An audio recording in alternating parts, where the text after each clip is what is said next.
bright early morning at the train yard. The sheds are neatly lined up with their doors open. The trains, Timmy, sky blue, Ricky, cherry red, Gareth, forest green, and Eddie, tangerine orange, are emerging from their sheds with happy expressions. The sun is rising, casting a warm glow over the scene. Sir Topham Hatt, a stout and friendly figure in a black suit and top hat, is standing on a platform with a clipboard. The four trains are lined up in front of him, listening attentively. Sir Topham Hatt is gesturing as he explains their tasks for the day.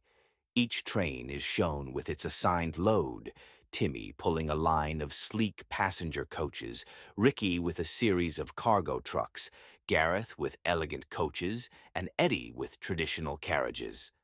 The trains are leaving the station, heading toward the Burlington goods yard, all excited for the day ahead.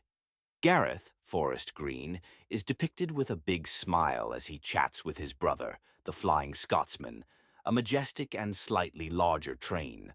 They are on adjacent tracks at the Burlington goods yard, with other trains and cargo in the background. Sir Topham Hatt is shown talking to Eddie, who has an eager look on his face.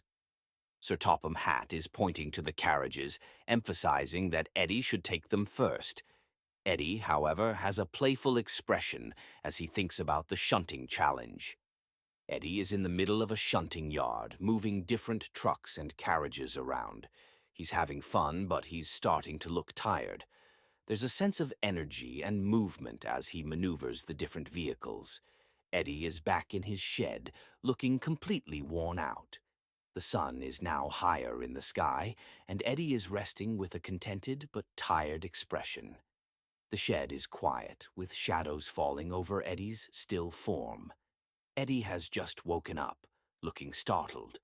The shed doors are open, and he's peering outside, realizing that the carriages he was supposed to pull are missing. There's a sense of urgency in the image. Eddie arrives at the Burlington goods yard and sees the carriages neatly lined up. Gareth is nearby, still chatting with the Flying Scotsman. Eddie looks relieved but slightly frustrated as he approaches the carriages. Eddie is talking to Gareth, explaining that Gareth should have asked before taking the carriages. Gareth looks a bit sheepish but agrees with a nod. The Flying Scotsman is in the background, watching the conversation. Gareth is shown with a sincere expression, apologizing to Eddie. Eddie has a forgiving smile. The two trains are side by side, and there's a feeling of understanding and friendship between them. Eddie is happily pulling the empty carriages back home, with the sun setting in the background. There's a peaceful atmosphere as Eddie heads back to the station, ready to get the carriages refilled for the next day.